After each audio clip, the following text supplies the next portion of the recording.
Hello दोस्तों, स्वागत है और एक वीडियो में। इस वीडियो में हम एसबीआई का प्रीमियर प्रीमियर आईआरसीटीसी कार्ड जो आपको मिलता है उसके बारे में, उसका रिवॉर्ड पॉइंट्स, इसमें क्या क्या बेनिफिट मिलता है, क्या चार्जेस है एंड कैसे इसका रिवॉर्ड सिस्टम वर्क करता है, उसके बारे में डिटेल एनालिसिस करेंगे। तो चलिए शुरू करते हैं। तो अगर आप देख सकते हैं कि इसका एनुअल और रिन्यूअल फी 1400 प्लस जीएसटी है। एंड इसका लुक वाइज कैसे दिखता है आप देख सकते हैं इसको।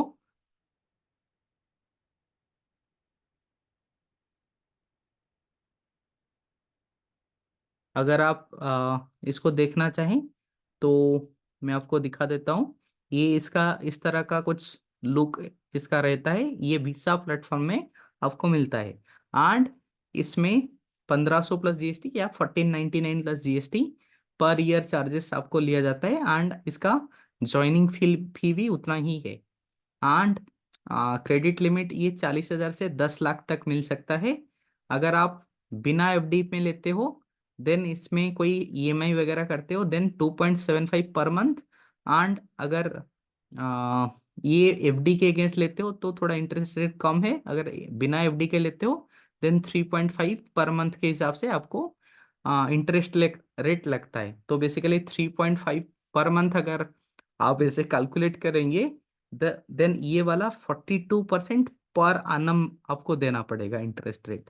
एंड इसको अगर कैलकुलेट करेंगे तो 2.75 इंटू 12, तो बेसिकली ये हो जाएगा 27.5 प्लस ये हो जाएगा कितना 5.5। तो बेसिकली इसको आपको 33% आपको इंटरेस्ट देना पड़ेगा अगर आप एफडी के अगेंस्ट। तो आप देख सकते हैं कि आप एफडी कराते हो स्टेट बैंक ऑफ इंडिया में, ये पर एनम एसबीआई कितना इंटरेस्ट रेट देता है, 6.8% इंटरेस्ट रेट देता है पर एनम का। एंड ये कार्ड लेने में अब अगर आप ईएमआई कराते हो देन आपका कोई फायदा नहीं है ईएमआई कराने से। तो आप ईएमआई का चक्कर में मत पड़िए क्योंकि ये बहुत हाई इंटरेस्ट रेट रहता है। ठीक है, इसको ईएमआई ये सब मत कीजिए। तो अगर अर्जेंसी नहीं है देन ईएमआई करने से आपको बहुत हेफ्टी चार्ज करता है एसबीआई। एंड इसमें आपको 1500 रिवॉर्ड पॉइंट मिलता है एज ए वेलकम बेनिफिट, जो कि इस कार्ड के रिवॉर्डिंग सिस्टम में जाएंगे तो ये 1 reward point is equal to 1 rupee. तो बेसिकली जितना आप ज्वाइनिंग फी पे करते हो उतना बेनिफिट आपको मिल जाता है, इसका वैल्यू उतना है। एंड यहाँ पे अगर आप 125 रुपीज खर्चा करते हैं देन आपको 1 रिवॉर्ड पॉइंट मिलता है। ठीक है, तो इस हिसाब से आपको कितना कैशबैक मिलता है, यहाँ पे आपको 0.8% कैशबैक मिलता है। बेसिकली ये सेम रिवॉर्ड पॉइंट है जो रुपे कार्ड पे भी मिलता था, बेसिकली ये पॉइंट नहीं मिलता था। एंड ये कहाँ पे है, स्टैंडर्ड रिवॉर्ड पॉइंट्स। ठीक है, तो स्टैंडर्ड रिवॉर्ड पॉइंट्स जो है ये कहीं पे भी खर्चा करो ये रिवॉर्ड पॉइंट मिलेगा। And 3 reward points for 125 reward point, ये अगर आप आईआरसीटी से या कुछ स्पेशल पार्टनर से वहाँ पे कुछ खर्चा करते हो देन आपको ये बेनिफिट मिल जाएगा। ठीक है, तो ये 125 पे 3 रिवॉर्ड पॉइंट मिलता है। तो आप देख सकते हैं 500 में आपको 12 रिवॉर्ड पॉइंट मिलेंगे। और आपको बेसिकली ये 2.4% का रिवॉर्ड बेनिफिट देता है। ये कहाँ पे मिलेगा ये 2.4%, बेसिकली ये डाइनिंग, यूटिलिटी पेमेंट्स ये सब करने से आपको 2.4% मिलेगा। ठीक है, इस कैटेगरी में 2.4%। एंड अगर आप आईआरसीटीसी में खर्चा करते हो देन आपको, अगर एयर एयर इंडिया का या आप एयर टिकट बुक करते हो जो आईआरसीटीसी से, तो आपको 5% कैशबैक मिलेगा। अगर ट्रेन बुक करते हो देन टोटल अमाउंट का 10% मिलेगा। ठीक है, तो ये अगर आप ज़्यादा ट्रैवल करते हो ट्रेन में, फ्लाइट में, देन ये कार्ड आपके लिए बेनिफिशियल है। आई होप आपको समझ में आ रहा होगा। एंड आपको स्पेंड बेस्ड बेनिफिट मिलता है।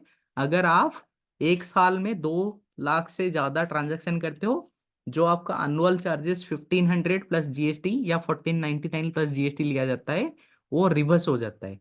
अग, ओके, तो अगर आपको पहले चार्ज किया होगा जो कि एनुअल चार्जेस है, पहले तो ज्वाइनिंग चार्जेस वो 1500 रिवॉर्ड पॉइंट मिल गया।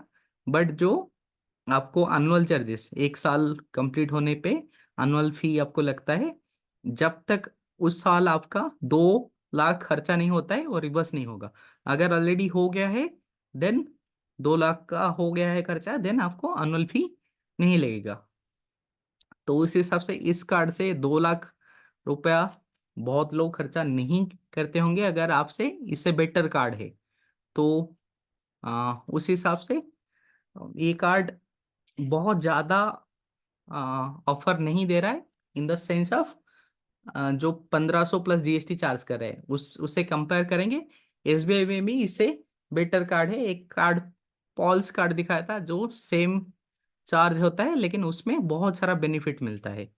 ठीक है, अगर आप ट्रेन में ज़्यादा ट्रैवल करते हो देन इस कार्ड आपके लिए बहुत बेनिफिट है।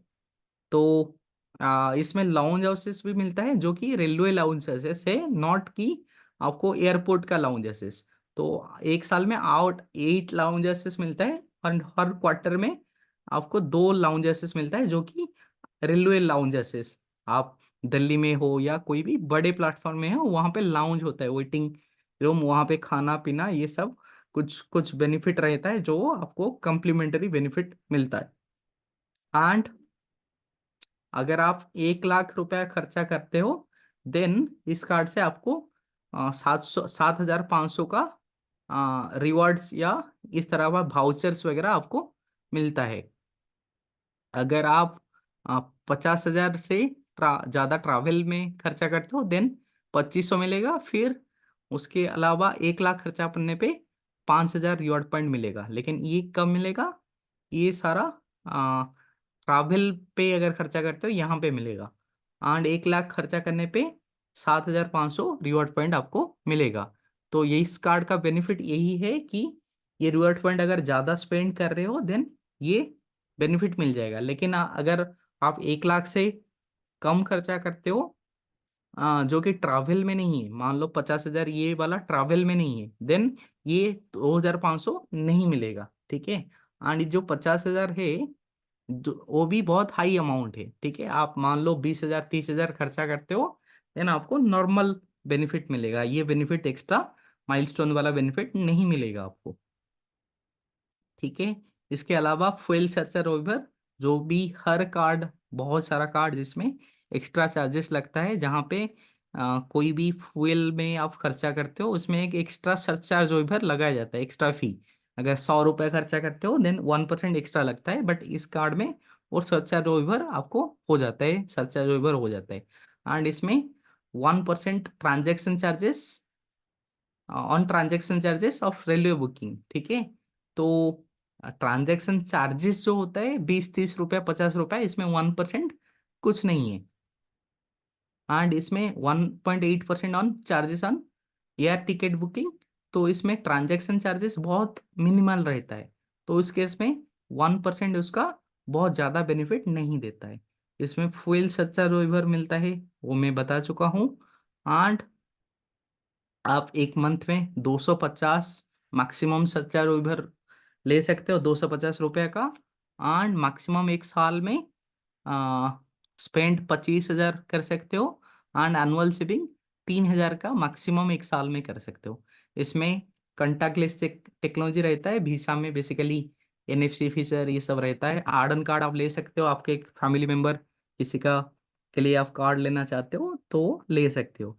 एंड इसमें रेलवे का अगर कुछ एक्सीडेंट होता है देन कुछ इशू के लिए आपको 10 लाख तक का इंश्योरेंस कवरेज मिलता है। एंड एयर एक्सीडेंट के लिए 50 लाख का इंश्योरेंस कवरेज मिलता है। एंड इसमें फ्रॉड लेबिलिटी, अगर आपके कार्ड में कुछ फ्रॉड ट्रांजैक्शन होता है देन आपको 1 लाख तक का कवरेज मिलता है, जो कि अच्छा बेनिफिट है। तो ये फीचर में बेस्ट है। बाकी अगर 50,000 1 लाख से ज़्यादा ट्रेन में ट्रैवल करते हो देन ये सारा बेनिफिट आपको मिल जाएगा, या ट्रैवल में आईआरसीटीसी के थ्रू करते हो कुछ बुकिंग्स, अदर बेनिफिट में ये नहीं मिलेगा, ठीक है। तो उस हिसाब से ये मतलब बहुत ही बेस्ट कार्ड नहीं है, बट बहुत ही मतलब ऐसे बोल सकते हो कि मिड रेंज का कार्ड है, जो ठीक ठाक बेनिफिट दे देता है। अगर आप ज़्यादा ट्रैवल करते हो देन आपके लिए ये कार्ड बेनिफिशियल हो सकता है। तो आई होप ये वीडियो से आपको सब कुछ समझ में आया होगा। अगर इस तरह से और वीडियो आप चाहते हैं मैं बनाऊं आपके लिए, तो कमेंट में कमेंट कीजिए कौन सा कार्ड के डिटेल आप जानना चाहते हैं, मैं उस रिलेटेड एक डिटेल एनालिसिस बनाऊंगा। एंड उसके अलावा ना भूले मेरे चैनल को सब्सक्राइब करने के लिए, एंड इस वीडियो को लाइक कीजिए एंड अपने दोस्तों के साथ शेयर कीजिए। तो थैंक यू दोस्तों, जय हिंद जय भारत। एंड चलिए आज के लिए इतना ही, बाय बाय एवरीवन।